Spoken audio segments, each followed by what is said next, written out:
کتاب 15 دقیقې، لیکوال خالد زدران. اتمه برخه، د وزیرستان شپه. زموږ کورنۍ له وزیرستانه بیرته خوست ته په 2001 کال کې راګرځېدلې وه. وزیرستان زما د خاپوړو وطن و. هره کیسه به یې چې راته کېده ډېر مې په زړه اورېده. اوس نو زما د مولوي سنګین تر څنګ ګرځېدلو ته هم زړه کېده.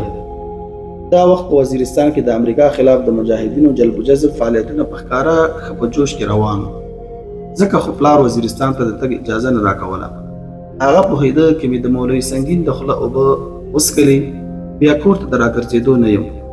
پلار مې د وزیرستان حالات د نږدې لیدلي وو. هغه وخت پر وخت د مولوي سنګین کور ته تلو راتلو. اوس نو ګلالۍ موده وتلې وه. زما واده هم شوی و، خو واده مو د خلکو له ویرې داسې پټ تېر کړ چې هیڅ کلیوال پرې خبر نه شو.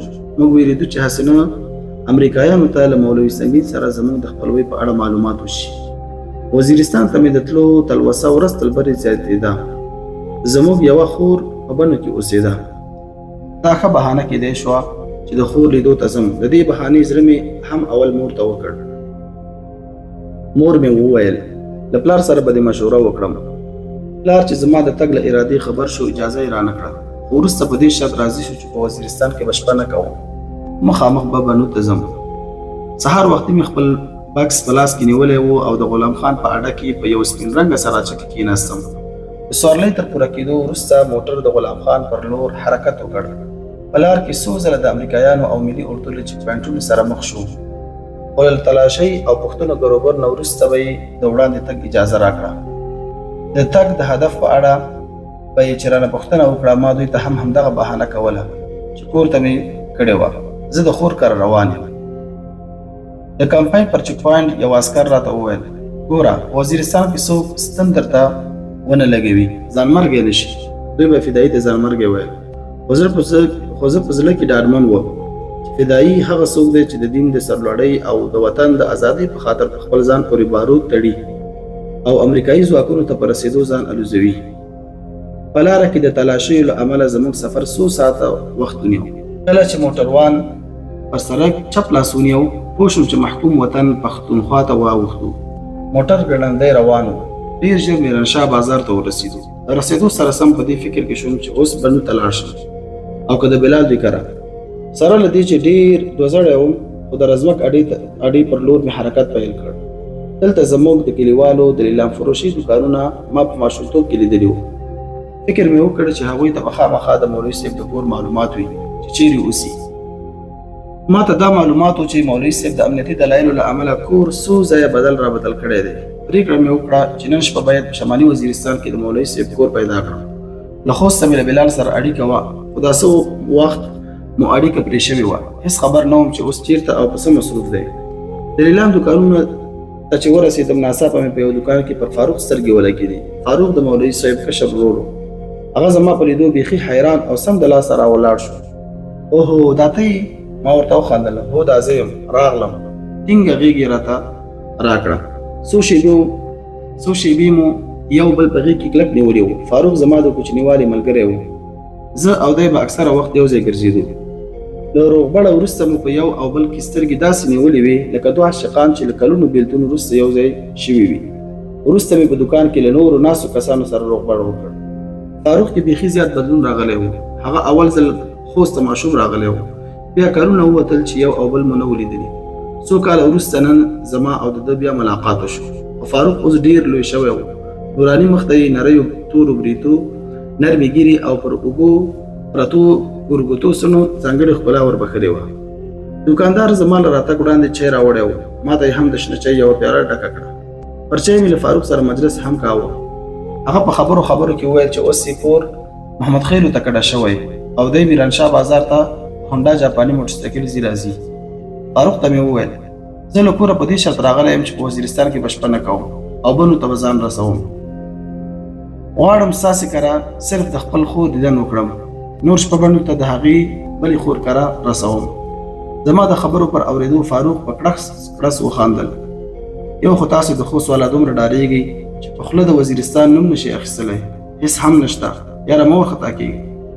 ملاتړلي ځوانان په سنګرونو کې د یرغلګرو سره په جګړه بوخت دي. وطن به ژر د دوی د منګولو آزاد شي. بیا به تاسو سلامونه را لېږئ او موږ به په سلام نه اخلو. ما هم په خندا ور غبرګه کړه. خدای دې په تاسې افغانستان فتح کړي. بیا موږ مه پېژنئ، پروا نه لري.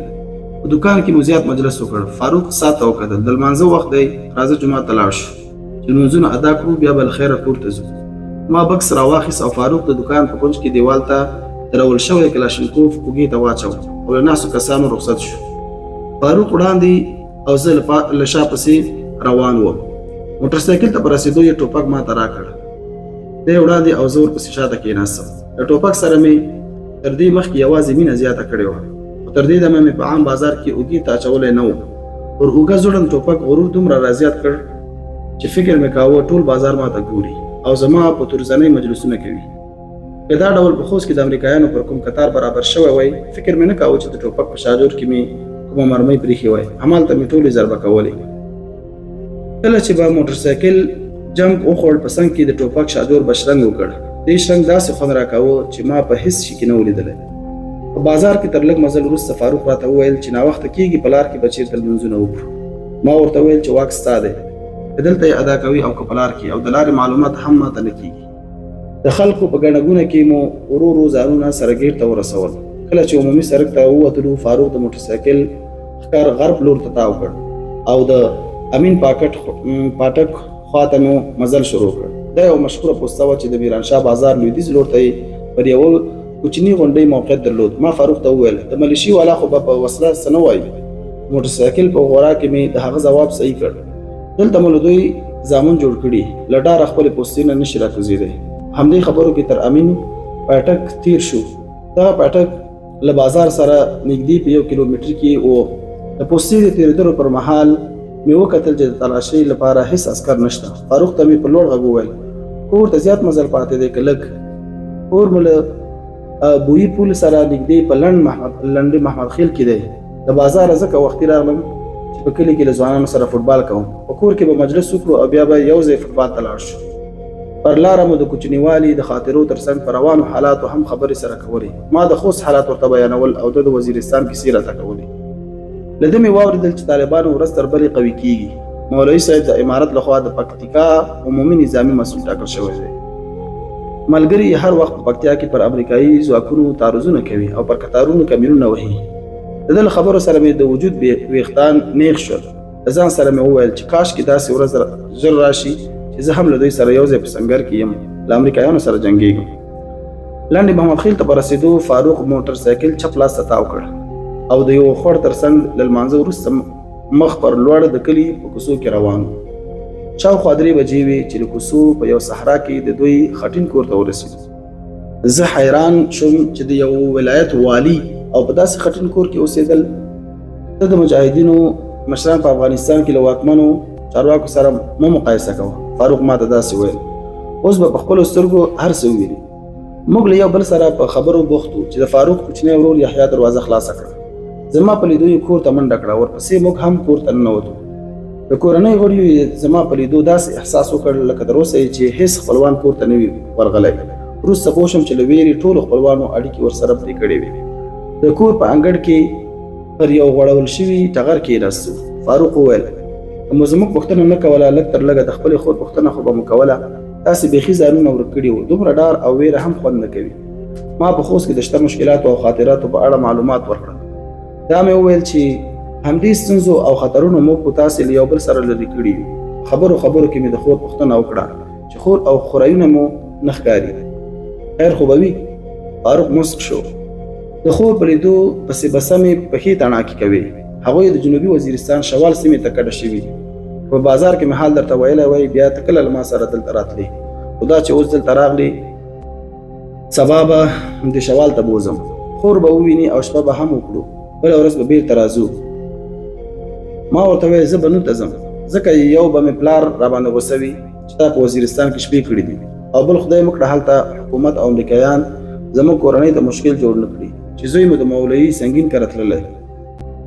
لاندې PCO شته. که زیاته اندېښنه لرئ کور ته به زنګ ووهي او ډاډ ورکړه. نور مه وارخطا کېږه. د زنګ په خبره لږ ښه شوم، خو بیا هم بیرېدم چې جاسوسان نه وي. یحیی د شیدو چای راوړ او زموږ د ورځې ټوله ستړیا یې ورکه کړه. د د چای له څښلو وروسته لاندې د فوټبال لوبغاړي ته روان شو. هلته یو دکان ته ورغلو او له دوکانه مې له مشر ورور قیوم خان سره په ټلیفون خبرې وکړې. قیوم شاه ته مې وویل چې د پوځ د ګرځبندیز له امله نن په میرانشاه کې پاتې شوم. هغه د ډېر احتیاط خبرې کولې. ویل یې ستا له لاسه دلته کورنۍ ته کوم مشکل جوړ نه شي. زیاتې خبرې مو ځکه ونه کړې چې هلته موبایل ټلیفونونه ټول ساغل کېدل. ټلیفون مې بند کړ. له دوکانه چې راووتلو موټرسایکل په یو صحرا کې د فوټبال جوړ شوي لوبغاړي ته لاړو. هلته ځوانان راټول او د فاروق انتظار یې کاوه. د ځوانانو سره تر روغبړ وروسته دوی د فوټبال لوبه پیل کړه او زه یوې څنډې ته کېناستم. هم مې د لوبې ننداره کوله او هم مې څنګ ته له ایښي ټوپک خوند اخیست. د نندارې په وخت کې مې شیبه پر شیبه پر ټوپک د لاس له تېرولو هم خوند اخیست.